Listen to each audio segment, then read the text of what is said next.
Welcome back to my channel. तो जैसे कि हमने कुछ महीनों पहले बात की थी कि एमपी पुलिस में कांस्टेबल और एसआई के पदों पर वैकेंसी जल्द ही आने वाली है और हम सबको पता था कि अगस्त में ये वैकेंसीज निकलने वाली हैं। तो जी हाँ, आज कांस्टेबल के लिए तो फिलहाल यहाँ नोटिफिकेशन आज यहाँ आ गया है ऑफिशियली। एसआई के लिए अभी नहीं आया, लेकिन वो भी बहुत जल्द देखने को आपको मिलेगा।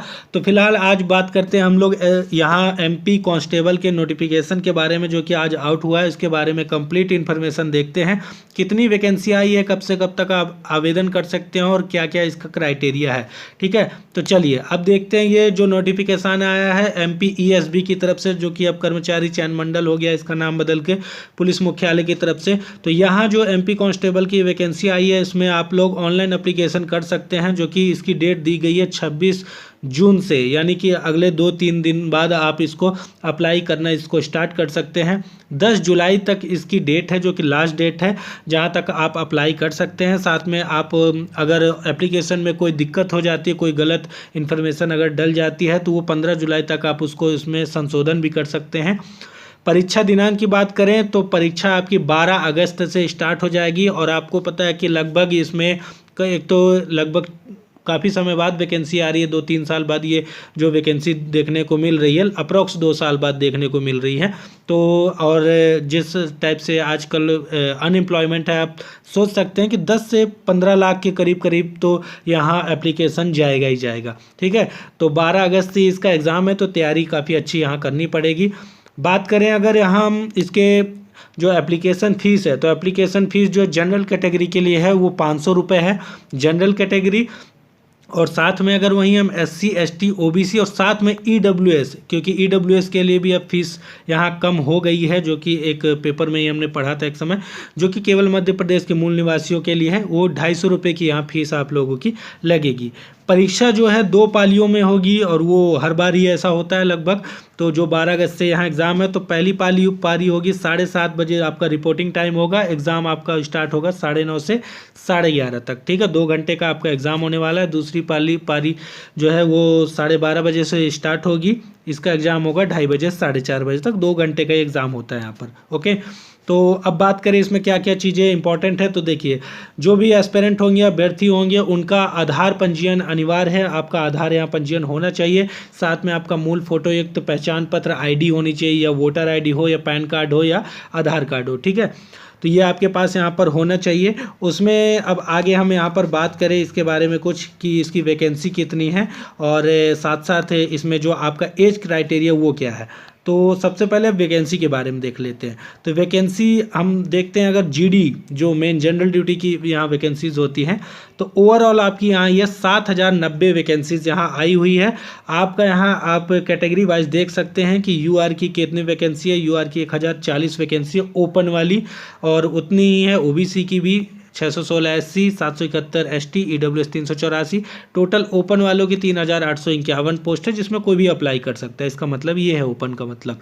ठीक है, एक जनरल कैंडिडेट कोई भी हो जिसका जो क्वालिफिकेशन अगर वो जितनी इसमें मांगी गई वो अगर कंप्लीट है तो वो अप्लाई कर सकता है। ये एक्स सर्विसमैन के लिए 10% यहाँ कोटा है, यानी कि इसमें से रिजर्व सीट है। ठीक है, वही फीमेल के लिए 33% रिजर्व सीट है, जो उनके लिए ये वाली है। ओके, टोटल यहाँ 7090 वैकेंसी है। और यहाँ स्पेसिफिक दोनों का दे दिया है अलग अलग भी, जैसे कि केवल पुरुष उम्मीदवारों के लिए टोटल अगर बात की जाए तो इतनी वैकेंसीज है, सिर्फ पुरुष के लिए ओवरऑल की बात हो रही है 7090 में से। और जो सामान्य ड्यूटी है, जो कि विशेष सशस्त्र बल को छोड़कर 4444 है, जो कि उसी में है। इन दोनों को अगर आप जोड़ेंगे तो वही 7090 का आंकड़ा आपको निकल कर आएगा। ठीक है, उन्हीं को ये अलग अलग यहाँ दिखा दिया है और कुछ नहीं है। और ये रेडियो ऑपरेटर की वैकेंसी है, जो कि हर साल कांस्टेबल के साथ थोड़ी अलग आती है। तो ये टोटल 300 यहाँ 21 पोस्ट यहाँ आई हुई है इसकी। तो ये भी आप देख सकते हैं। अगर आप इसके लिए अप्लाई करेंगे तो आपको फिर 2 एग्ज़ाम देने होते हैं, मतलब कि डबल फीस भी आपकी लगती है, अलग अलग फीस लगती है दोनों के लिए। हालांकि इसको बहुत कम लोग भरते हैं, क्योंकि इसके लिए कुछ क्वालिफिकेशन भी अलग चाहिए। बाकी जनरल ड्यूटी के लिए सभी लोग भरेंगे, आप लोग अप्लाई कर सकते हैं। चलिए अब बात कर लेते हैं इसकी सैलरी के बारे में। सैलरी के बारे में बताया गया आरक्षक है, जैसे कि आप सबको पता है 19,500 से 62,000 रुपये तक इसका आपका पेमेंट होगा। और वही MP गवर्नमेंट का जो नियम है, पहले साल 70% दिया जाता है, जितनी जो भी मतलब कि आपकी सैलरी होती है उसका 70% फर्स्ट ईयर होता है, द्वितीय ईयर 80, थर्ड ईयर 90, अब फोर्थ ईयर से आपको पूरा कंप्लीट जो 100% है वो आपको यहाँ पेमेंट मिलना चालू हो जाती है। तो ये नियम है, ये एमपी के हर वैकेंसीज में ये लागू हो रहा है कुछ सालों से। और यहाँ ये भी बताया गया कि पदों में वृद्धि में कमी और वृद्धि हो सकती है, तो ये भी ध्यान रख सकते हैं आप लोग, पद बढ़ भी सकते हैं, ऐसा नहीं कि इतने ही होंगे। अब ये आपके ज़िले हैं, इन ज़िलों के लिए आप अप्लाई कर सकते हैं, सारे ज़िले हैं एमपी के दिया गया है, आप लोग देख लीजिएगा।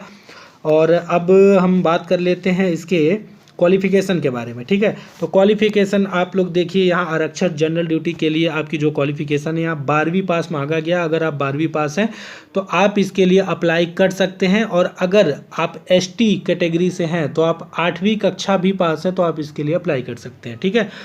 अब बात करते हैं आरक्षक रेडियो ऑपरेटर के लिए, जो कि अलग मैंने 321 पोस्ट आपको जो दिखाई थी लास्ट में, उसके लिए आप 12वीं पास होने चाहिए। उसके अतिरिक्त आपको ये पॉलिटेक्निक संस्थान या कॉलेज या जहाँ से भी आईटीआई में आपका जो है हार्डवेयर, कंप्यूटर, टेलीकम्युनिकेशन, इन सब में 2 वर्ष का जो है आपका डिप्लोमा होना चाहिए रेडियो ऑपरेटर में, अगर आपको अप्लाई करना है तो, ठीक है। तो अगर आपके पास है तो अप्लाई कर सकते हैं।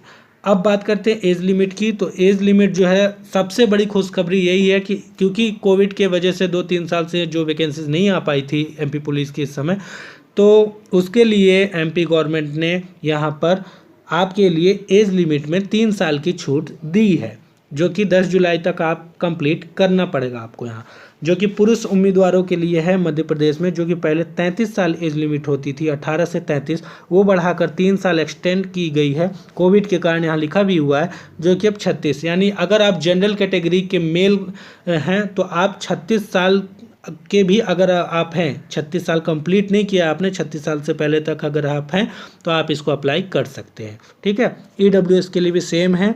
और वहीं हम बात करें पुरुष महिला के लिए भी वही सेम चीज़ है। यहाँ पर महिलाओं के लिए, यहाँ जो सभी श्रेणी की जो महिलाएं हैं उनके लिए यहाँ 38 साल होती थी, जो कि इनको बढ़ा के 41 कर दिया गया है।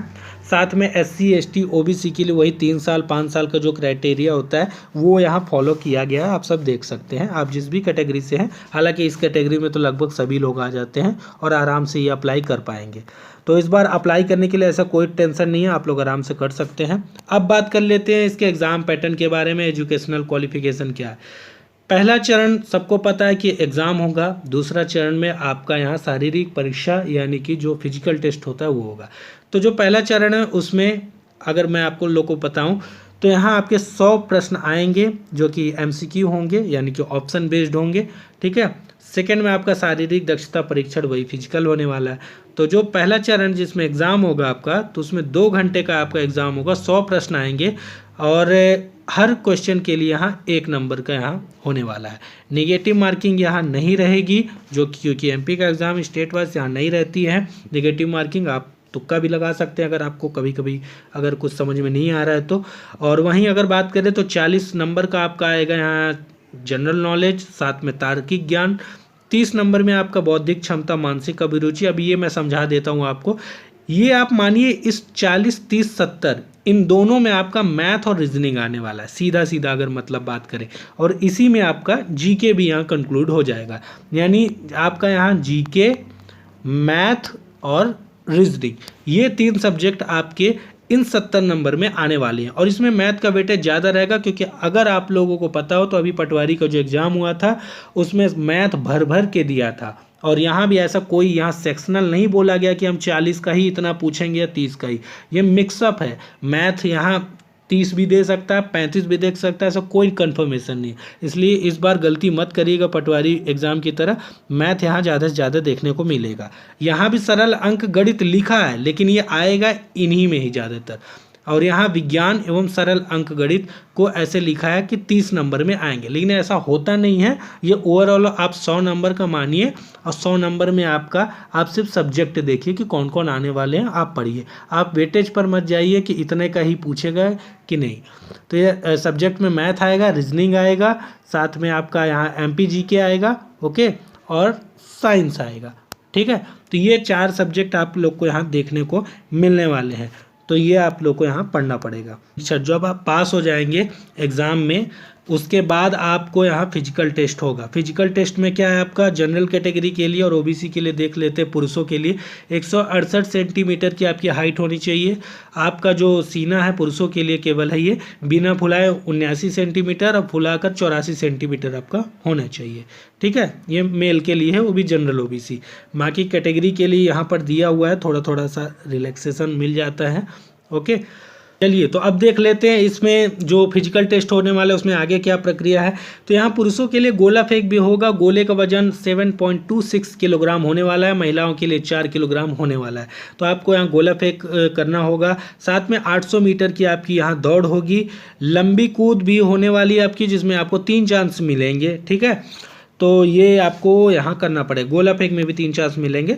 इस बार जो इसमें एमपी पुलिस ने क्राइटेरिया किया है कि आपको नंबर दिए जाएंगे, यानी कि इस बार फिजिकल के भी नंबर हैं 100 नंबर। ठीक है, 100 नंबर का आपका एग्जाम है, 100 नंबर का फिजिकल है, उसके बाद आपका कट ऑफ बनेगा।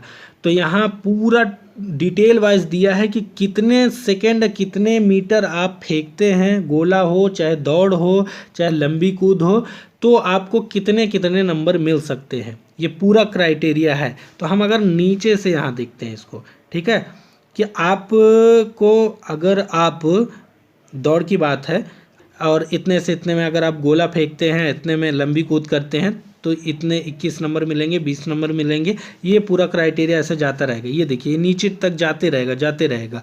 ये जितना भी है ये पूरा क्राइटेरिया बांट दिया गया है कि कितना करने पर कितने नंबर आपको मिलेंगे। तो आप लोग देख लीजिएगा।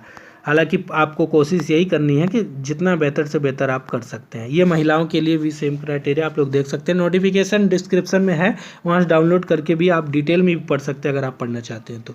ठीक है, तो ये पूरे मापदंड है। तो ये लगभग यहाँ नोटिफिकेशन ख़त्म हो गया। जो ज़रूरी चीज़ें थी वो सब यहाँ मैंने आप लोग को बता दी है। बाकी यहाँ जो नॉर्मल इंस्ट्रक्शन लिखे रहते वही सारी चीज़ें यहाँ लिखी हुई है। ठीक है, तो अब अगर हम बात करें तो एग्ज़ाम इसका 12 अगस्त से है। तो क्या क्या करना चाहिए, देखिए करना कुछ नहीं चाहिए। सबसे पहले इसका फॉर्म भर देना चाहिए और फॉर्म भरने के बाद आपको अपनी पढ़ाई स्टार्ट करनी चाहिए। पढ़ाई के लिए सबसे मैं बेस्ट आपको बताऊंगा, एमपी पटवारी में जो एग्ज़ाम के जो पेपर्स हैं उनको आप डाउनलोड कीजिए, उनको प्रिंट निकलवाइए और उनके क्वेश्चन सॉल्व कीजिए। ठीक है, एमपी वन रक्षक जो अभी एग्ज़ाम हुआ है उसके आप पेपर निकलवाइए। जैसे ये आंसर की पता नहीं आई है कि नहीं है, अगर आ गई हो आंसर की तो उसका पेपर निकलवाइए। एमपी आबकारी की का जो एग्ज़ाम हुआ था उसके पेपर निकालिए। इन तीनों एग्ज़ाम के पेपर को आप डाउनलोड करके इनको बस प्रिपरेशन फर्स्ट ऑफ ऑल कर लीजिए अगर आप, तो आपका एग्ज़ाम क्लियर हो जाएगा। ज़्यादा कुछ नहीं पढ़ना है, क्योंकि एमपी जो फॉलो कर रहा है अभी, पुराना बहुत पढ़ने से कोई मतलब नहीं है, क्योंकि इसने अपना नाम भी बदल दिया है तो अपना काम भी बदल दिया। आपको पता है पटवारी में इस बार किस प्रकार का पेपर आया था, खासकर अगर मैथ्स की बात करें तो। ठीक है, तो जो अभी लेटेस्ट एग्ज़ाम हुए हैं ये 2-3, उनके आप पेपर सॉल्व कीजिए। और उसके अलावा अगर है तो फिर आप बुक्स मुझसे पूछ सकते हैं, तो मैं उसके लिए बुक्स के लिए अलग एक वीडियो सेपरेट बना दूंगा। तो अगर आप बुक्स खरीदने में इंटरेस्टेड हैं तो बुक से भी आप पढ़ सकते हैं। पर पहला काम आपको यही करना है कि इन तीनों एग्ज़ाम्स के पेपर्स को निकाल कर सॉल्व करना शुरू कीजिए, क्योंकि लगभग सिमिलर इसी के हिसाब से ही इस एग्ज़ाम में भी क्वेश्चन पूछने वाले हैं। ठीक है, बाकी ज़्यादा जानकारी के लिए आगे मैं आप लोग को वीडियो में बताऊँगा, और कोई डाउट हो तो कमेंट बॉक्स में आप लोग पूछ भी सकते हैं। तो चलिए यही था आज का जानकारी, और इससे संबंधित और कोई भी क्वेश्चन हो तो कमेंट बॉक्स खोला ही है, वहाँ पूछ सकते हैं। और वीडियो पसंद आए तो इसको लाइक कर दीजिए, चैनल पे नहीं तो चैनल को सब्सक्राइब कर लीजिए। और मिलते हैं नेक्स्ट वीडियो में किसी नेक्स्ट अपडेट के साथ या नई वैकेंसी की अपडेट लेकर। तब तक के लिए थैंक यू सो मच।